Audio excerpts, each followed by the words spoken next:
Olá amigos, tudo bem? Estou aqui para mais um vídeo. Dessa vez eu vou falar sobre mentiras modernas sobre SPDA. Não confundam esse título com crenças populares, crendices sobre SPDA. Existem sim diversas crenças populares, passadas de pai para filho, de avô para filho e tudo mais, mas não confundam com isso. O título é exatamente mentiras. Mentiras são coisas que as pessoas falam e que na verdade não têm fundo técnico, científico nenhum para isso. Elas simplesmente inventam uma determinada coisa, uma ideia, jogam no mercado e aqueles mais trouxas acabam embarcando nessa canoa furada e começam a levantar uma bandeira das quais elas não são proprietárias, tá?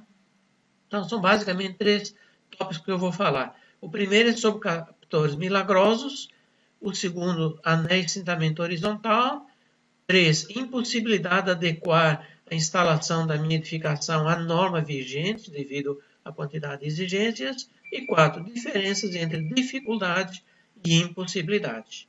Beleza? Bom, primeiro item, o uso de captores milagrosos não é permitido pela norma NBR 5419. Que captores são esses? São os PDIs, chamados também captores dissipativos, ou os ESE, Early Streamer Emissores, emissores antecipados de streamer. Esses são apenas dois. Existem muitas outras loucuras aí no mercado, falando que vão atrair o raio, vão antecipar o raio, vão impedir do raio cair. Ou seja, tudo isso aí é conversa para boi dormir. Não tem cunho científico nenhum, não tem respaldo técnico, não tem apoio de nenhuma norma séria internacional que regulamente essa questão. Ok? Vamos ver o que a norma 5419, versão 2015, fala, e já falava na anterior. Ela fala o seguinte: esta norma somente especifica os métodos de captação citados nesta seção. Recursos artificiais destinados a aumentar o raio de proteção dos captores ou impedir a ocorrência das cargas atmosféricas não são contemplados nesta norma. Por que não são contemplados nessa norma? Porque não existe tecnologia para isso. Mas existem no mercado diversos fabricantes, existem fabricantes estrangeiros, não nacionais, que prometem uma série de coisas, tal como o para-raios radiativo prometia, uma proteção fantástica até 200 metros de raio, e se comprovou que, além de perigosa, não tinha essa capacidade de atrair o raio. Tal como esses captores milagrosos também não têm essa competência de atrair. O ser humano não tem controle sobre a natureza. E isso é uma coisa que nós temos que ter como uma verdade. Enquanto a gente não conseguir manipular, controlar os eventos da natureza, não tem como a gente garantir uma proteção 100% ou garantir que um dispositivo vai fazer aquilo que não é possível ser feito. Isso é apenas uma conversa para boi dormir. Então, aqui está bem claro, nesse item da norma, que realmente a norma não contempla essas picaretagens, ok? Então, aqui está foto de 3 radioativos, só para vocês saberem identificar, que pararam de ser fabricados, pelo menos no Brasil, mas surgiram no mercado outros, esse aqui, esse aqui, esses aqui, esse aqui, esse outro. Qual é a finalidade desse? Eu não vou perder tempo explicando um por um, porque isso é tarefa de quem quer vender essas gambiarras, ok? Então, tem uns que falam que conseguem fazer com que o líder ascendente desse captor saia primeiro que os líderes ascendentes de outros pontos de identificação. Bom, fazer isso dentro de um laboratório, num ambiente controlado, é uma coisa. Fazer isso na natureza, na realidade, na prática, e garantir que as coisas vão acontecer desse jeito, isso não é possível. Inclusive, foi feito um teste que durou 8 anos, isso há mais de uma década atrás, em Cachoeira Paulista. Eles ficaram 8 anos tentando provar que esse captor atraía os raios para si. Existe esse filme, está divulgado na internet em diversos locais, mostrando que realmente foi um fracasso. Durante 8 anos foi um autêntico fiasco. Não conseguiram sequer filmar um único raio, e o único raio que caiu não atingiu os captores milagrosos, os chamados ESE. Atingiu um tubo que estava na quina dessa plataforma, e, na verdade, estava funcionando como se fosse um captor convencional, Franklin.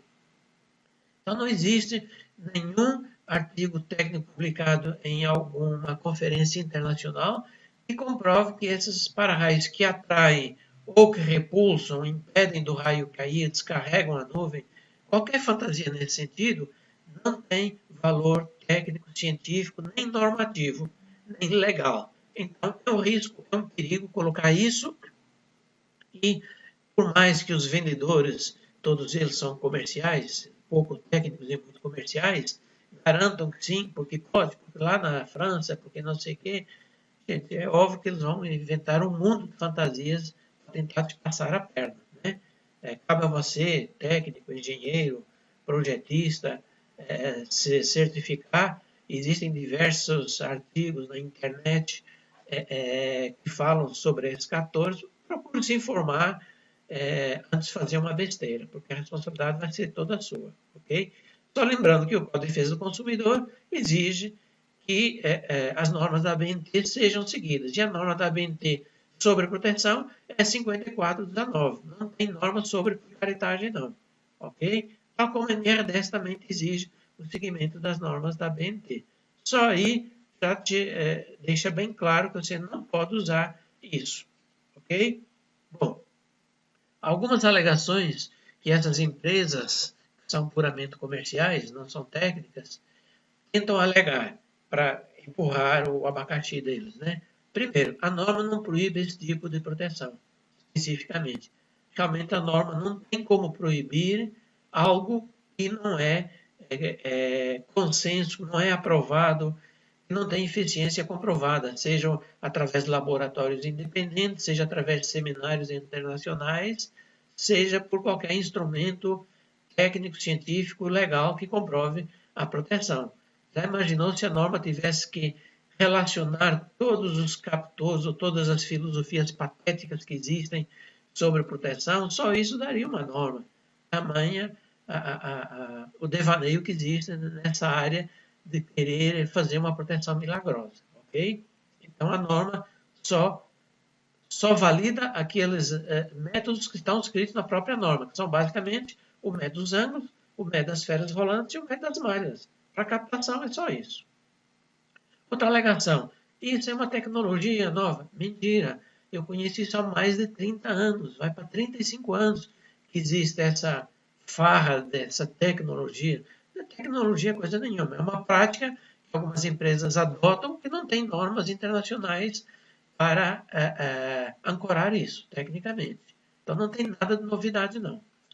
Existem normas internacionais? Não existe. Existe uma norma francesa que foi feita pelos fabricantes desses sistemas 14, que é uma norma francesa, não é uma norma internacional. E por ter sido feito pelos próprios fabricantes, é muito suspeita, obviamente. Né? Se ela tivesse sido feita por um órgão internacional que tenha respaldo científico, seria uma outra história. Então, isso não existe. Okay? Não existe norma internacional. Existe uma norma francesa, que ela é apenas francesa, mas não é internacional. Beleza? Outra alegação patética. Se é da Europa, se é do primeiro mundo, é bom. Será que é bom? O meu tio falava que malandro nasce em qualquer lugar, mas brasileiro só nasce no Brasil, né? Então, malandragem existe no mundo inteiro. Não é porque Europa é primeiro mundo que não existem bandidos, malandros ou pessoas mal intencionadas. Existem sim, podem não ser tantas quanto no Brasil, uma vez que o Brasil é um país continental, com aproximadamente 200 milhões de habitantes, então tem muito malandro aqui. Mas malandro tem em todo lugar. Então não é o fato desse produto ser fabricado ou desenvolvido na Europa que tem que ser bom. Ser da Europa não é carimbo, não é passaporte para a pessoa ser bem comportada ou idônea ou bem intencionada, ok? Então isso não serve de respaldo. Outra alegação, que o Corpo Bombeiros permite o uso. Realmente o Corpo Bombeiros emitiu um certificado técnico falando que se você atendeu às normas plenamente, as normas 5419 de proteção contra descargas atmosféricas, aí você pode colocar esse captor lá em cima. Aí eu te pergunto, se você já atendeu a norma, você sabe muito bem que para fazer um projeto para uma edificação grande atualmente, não é uma coisa barata, é cara. E depois você pagou caro por um sistema que está 100% dentro da norma, totalmente regulamentado. Por que você iria colocar algo duvidoso, caríssimo, que é coisa que deve custar de 15, 20, 30 mil reais, a troco de quê? Sem comprovação científica nenhuma. Só uma pessoa desequilibrada faria uma coisa dessas, ok? E outra alegação que é muito usado em muitos países. Sim, principalmente países que têm baixo conhecimento técnico, como países asiáticos, né, aqueles menorzinhos, e países da África, onde não existe também um conhecimento técnico sobre o que é proteção contra as cargas atmosféricas. E eles se aproveitam dessa fragilidade desses países para vender e lavar a égua, literalmente.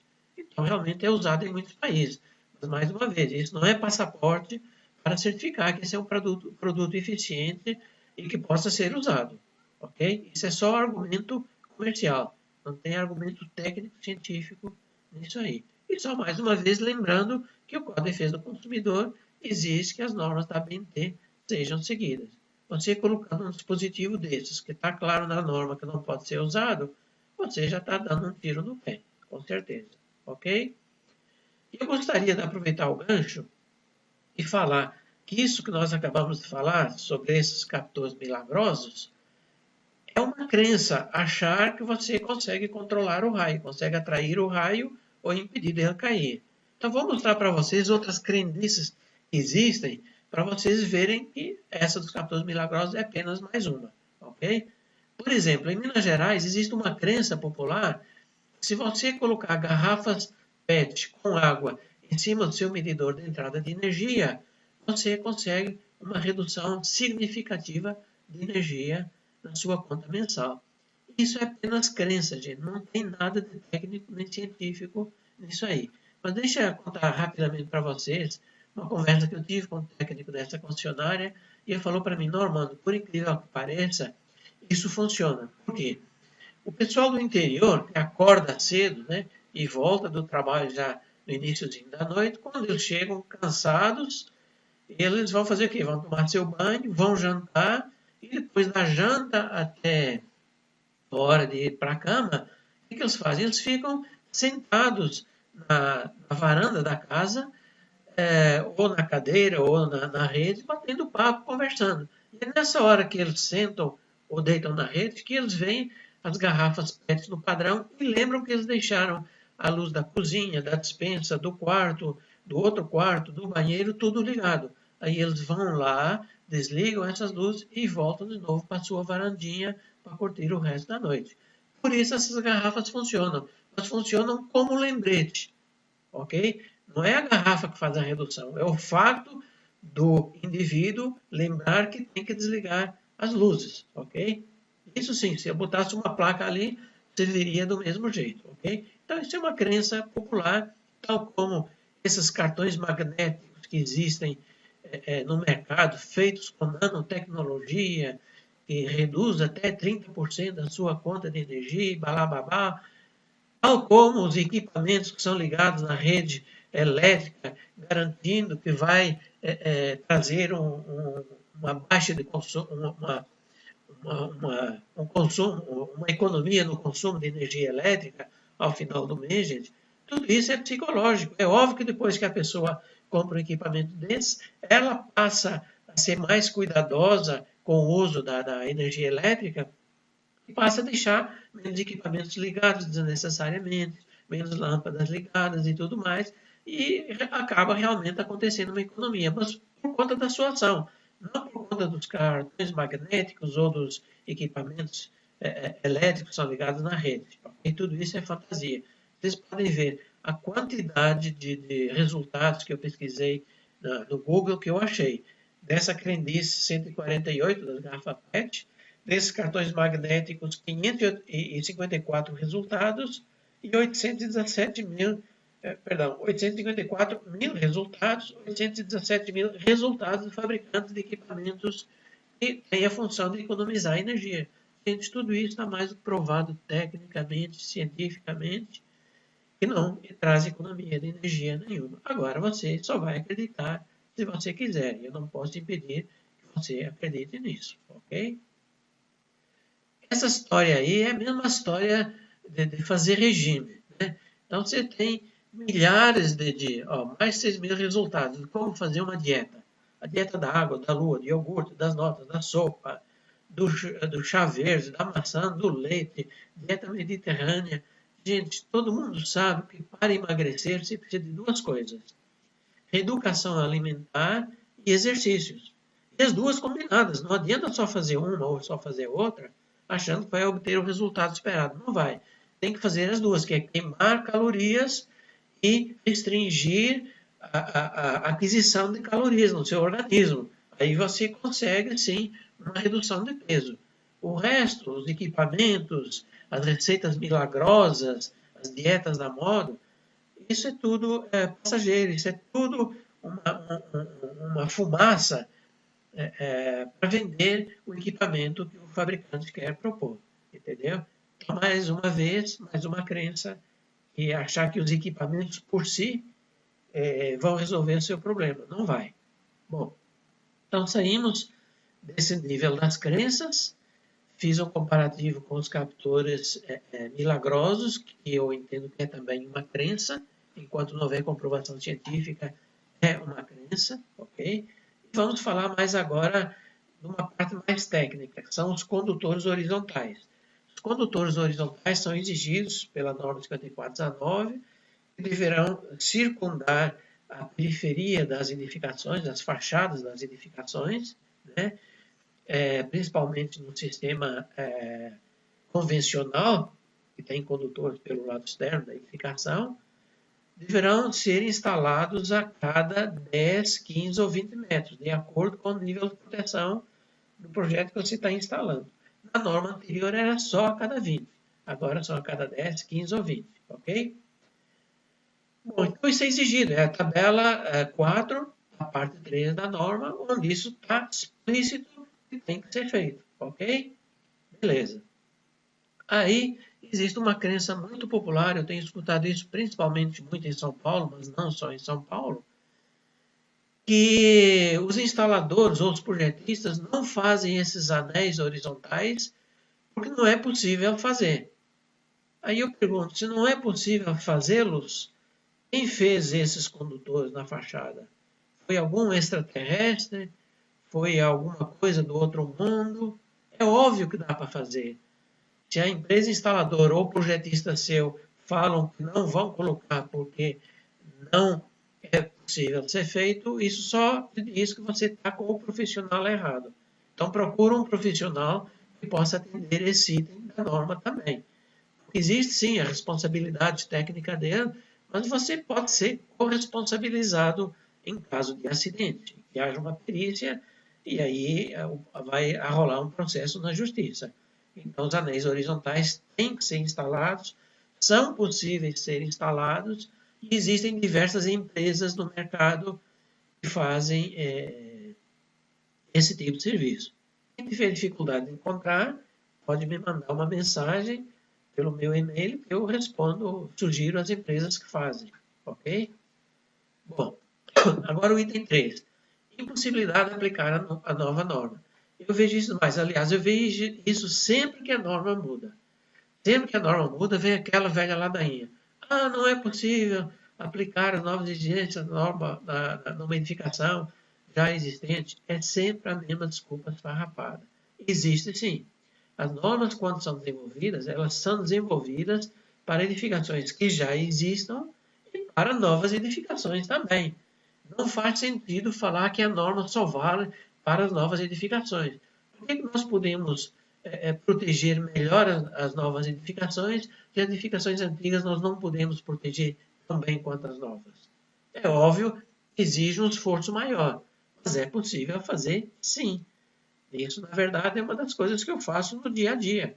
Adequar projetos de norma antiga à norma atual. Inspeções que nós fazemos e chega à conclusão que não atende nem a norma anterior, nem a anterior da anterior da anterior. Está totalmente descabida, descompassada. Então, é possível, sim, ok? Então, vou ler esse texto rápido. Quando uma nova norma de instalações é elaborada, ela sempre considera tanto edificações novas quanto já existentes. É bom esclarecer que é possível, sim, adequar a nova norma na maioria dos casos. Existem alguns casos específicos que vão exigir do projetista um esforço maior para achar uma solução para essa edificação, ou arranjar uma solução que possa não estar 100% na norma, mas estará muito perto disso. Agora, é óbvio que esse caso é um caso que exige um projetista com experiência. É o mesmo você ir fazer uma cirurgia de alto risco e eu te perguntar, você quer um médico recém-formado ou um médico que tem 30 anos de experiência na área? Opa, você vai falar, não, eu não quero correr riscos, eu vou contratar, mesmo um pouco mais caro, vou contratar um médico que tem 30 anos de experiência. E a possibilidade de um erro médico é muito menor, ele tem uma bagagem, tem uma experiência muito maior, ok? E se durante esse processo cirúrgico acontecer um problema, um imprevisto, esse médico com mais experiência tem uma competência técnica maior para resolver o problema e a chance de sucesso passa a ser bem maior. Então não adianta você chamar um projetista recém-entrado na área de SPDA e achar que as limitações dele terão que ser as suas limitações. Não, isso não é verdade, ok? Então pode haver casos que exijam um esforço maior de experiência, de investigação, de arranjar soluções que sejam enquadradas na norma, mas é óbvio que um profissional recém-formado, recém-entrado no mercado, com pouca experiência, vai ter dificuldade de achar uma solução. Porém, uma pessoa com mais experiência terá mais facilidade. Mas que isso é possível, sim, é. É isso que eu faço todo dia, eu e a minha equipe de engenharia, ok? Todos nós fazemos isso todo dia, adequando instalações antigas à nova norma. Bom, como eu falei, é necessário experiência, força de vontade e aquele negócio. O cara nunca fez, então fala que não dá para fazer. É mais fácil do que eu gastar energia para tentar fazer. Né? É necessário cooperação, porque vai haver transtornos dentro da edificação, dependendo do sistema que vai ser projetado, se ele é estrutural, dentro do concreto armado, ou se ele vai ser convencional, por fora do concreto armado.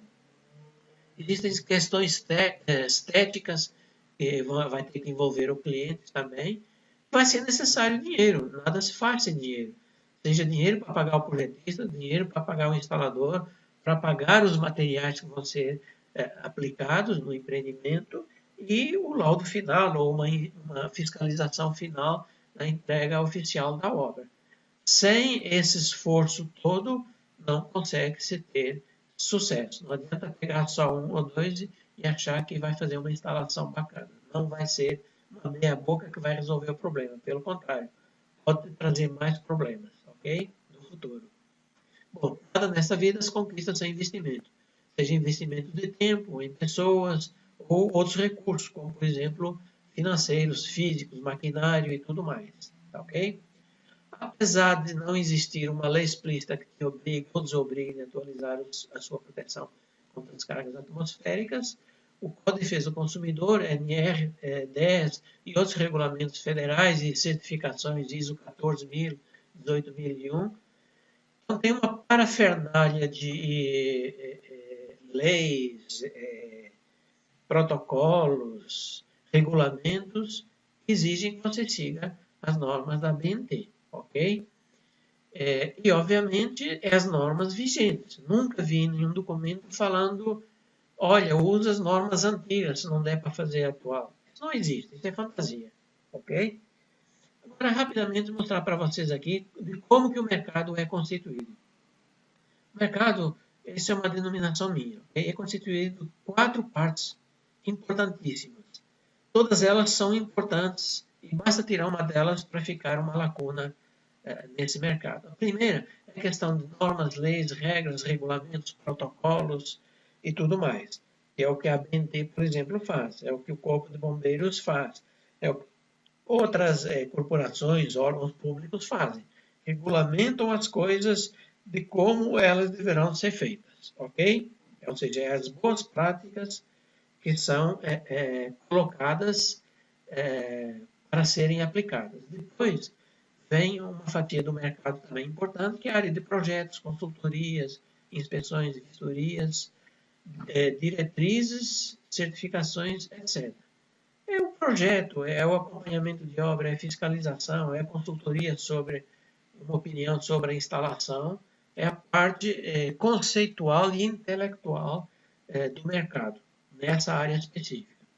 Depois, tem outra fatia também importantíssima, que é a implantação, a fiscalização e as inspeções periódicas de um sistema, seja da SPDA, seja de qualquer outro sistema, hidráulico, elétrico, telefônico e tudo mais, ok? Então não adianta só ter normas nem ter só projetos, definições. Tem que ter a implantação. E essa implantação tem que ser execuível. Quem vai fazer isso execuível é o projeto. Baseado em quê? Nas normas que já existem, beleza? E, por último, vem uma das peças mais importantes, não mais nem menos do que as outras, mas também muito importantes, que é exatamente a parte que compete ao cliente. A parte que compete ao cliente é exatamente do cliente buscar recursos no mercado para viabilizar a implantação desse projeto baseado nas normas. Então, se o cliente não tiver consciência que ele está investindo em segurança e que ele precisa buscar recursos para implantar isso, não vai adiantar todo esse processo sem a conclusão final que está nas mãos do cliente. Pode existir normas, o cliente pode contratar um projeto e, se ele não for buscar recursos, ele não consegue viabilizar a implantação desse projeto. Então, o cliente é tão importante como os demais players no mercado. Cada um tem sua responsabilidade, ok? Bom, rapidamente, para eu fazer uma proteção contra as cargas atmosféricas, a primeira coisa que eu tenho que fazer é o gerenciamento do risco, que está explicitado na parte 2 da norma NBR 54/9, versão 2015, ok? Depois de eu fazer esse gerenciamento de risco, ele vai me falar se eu preciso de SPDA ou se eu preciso de MPS, ou se eu preciso dos dois, ou se eu não preciso de nenhum. Isso também pode acontecer, dependendo de algumas variáveis, pode não ser necessário nenhum dos dois, tá ok? Mas vamos imaginar que ficou estabelecido que precisa do SPDA, ok? As MPS pode precisar ou não, mas nós vamos abordar só a parte de SPDA. Então, a parte da SPDA, eu tenho que enxergar o seguinte, é um prédio novo ou um prédio já antigo, existente? Bom, se é um prédio novo, é tranquilo. Você vai fazer um SPDA estrutural, dentro dos critérios estabelecidos pela norma, fazer os testes de continuidade, se os testes de continuidade derem ok, aí você planeja a sua captação, as potencializações internas e deixa tudo documentado através de um projeto, um dossiê técnico, gerenciamento de risco, toda essa documentação que todo mundo já conhece. Esse é um caminho, ok? Mas se é uma edificação já existente ou uma edificação nova, porém os testes de continuidade não deram certo, aí você é jogado para cá. Você vai ter que fazer um SPDA convencional.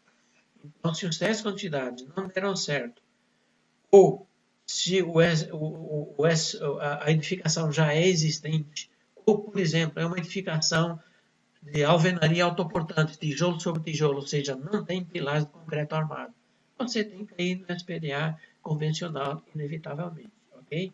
E aí no SPDA convencional você projeta captação, descidas, assentamento, eletrodo de aterramento, medida de proteção contra surto, documentação e o processo está encerrado, ok? Então depende de qual caminho você vai tomar. Para cada edifício eu posso ter um caminho diferente, ok? Para uns eu posso seguir por aqui, para outros eu posso tentar ir por aqui, daqui ser jogado para cá, é o caso da alvenaria autoportante. Às vezes a alvenaria autoportante é só ter uma altura do prédio, dali para frente, ou dali para baixo, melhor dizendo, é concreto armado. Então aqui você pode ir por um caminho ou por outro, independente do prédio ser novo ou ser antigo, ok? Bom, eu quero mostrar que é possível fazer sim. O caminho das pedras está aí e, obviamente, é só aplicar o que está na norma, ok?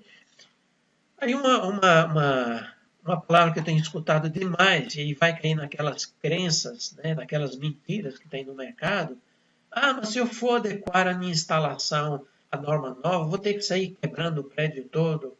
E não vou fazer, não é possível fazer, porque eu tenho que quebrar o prédio todo para fazer a adequação à norma. Aí, gente, uma grande mentira. É disso que eu vivo e muitos outros profissionais no mercado. Os meus concorrentes também vivem disso, ok? Então, existe sim, pode ser feito.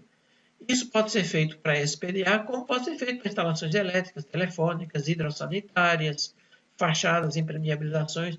Se uma fachada de um prédio começar a cair, o que você vai fazer? Você vai chamar um especialista, fazer uma análise e ele fala, olha, trata essa área aqui desse jeito e a coisa vai ficar boa para o resto da vida. Ou ele vai falar, olha, está acontecendo a fachada toda.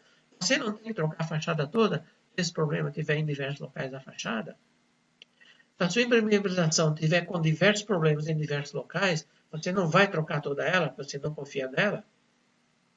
Se a sua instalação elétrica apresenta diversos problemas em diversos locais e foi projetada por uma norma antiga, que naquela época você não tinha a quantidade de equipamentos que tinha hoje, e com isso os problemas não eram tantos, porque não existiam tantos equipamentos.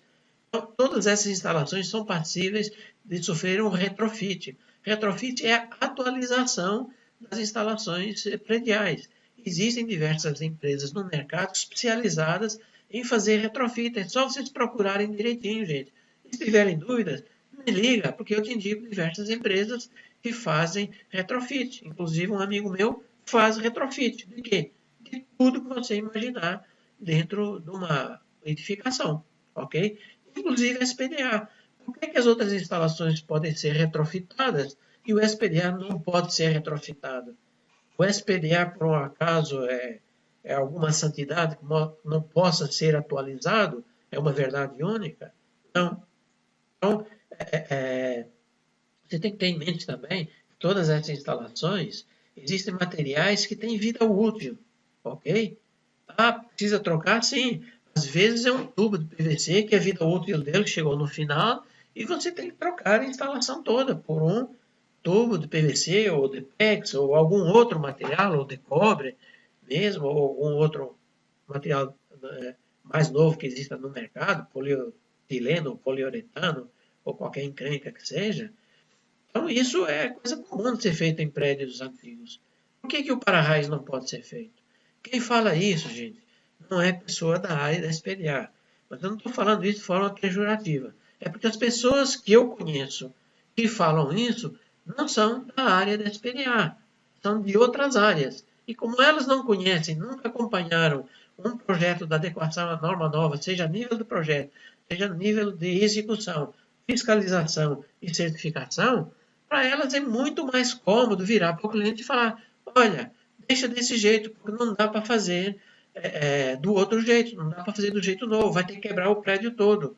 Alguém já viu algum prédio ser todo quebrado por conta de atualizar o SPDA?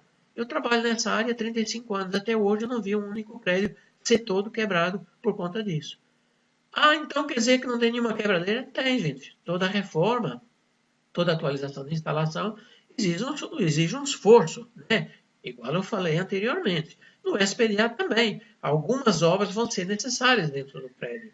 Se for um prédio de concreto armado, vão ser poucas obras, vão ser descascados pequenos locais nas quinas dos pilares, como eu vou mostrar em seguida, para fazer os testes de continuidade.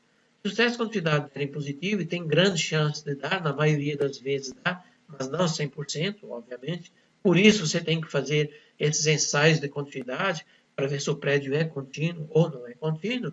Se não der continuidade, aí vai para o plano B, que seria um SPDA com condutores externos, um SPDA convencional, ok? Mas não existe nenhum prédio, nesses 35 anos, eu não vi nenhum prédio que tivesse ser todo quebrado para fazer a adequação do SPDA. Então isso é uma baita de uma mentira que pessoas que não são da área falam para quê? Para não terem que fazer o projeto dentro da norma. Ou porque não sabem, têm limitações, não sabem como fazer isso. Ou pior ainda, porque não querem gastar dinheiro. E aí usam uma desculpa esfarrapada para justificar a sua incompetência ou a sua falta de recursos. Ok?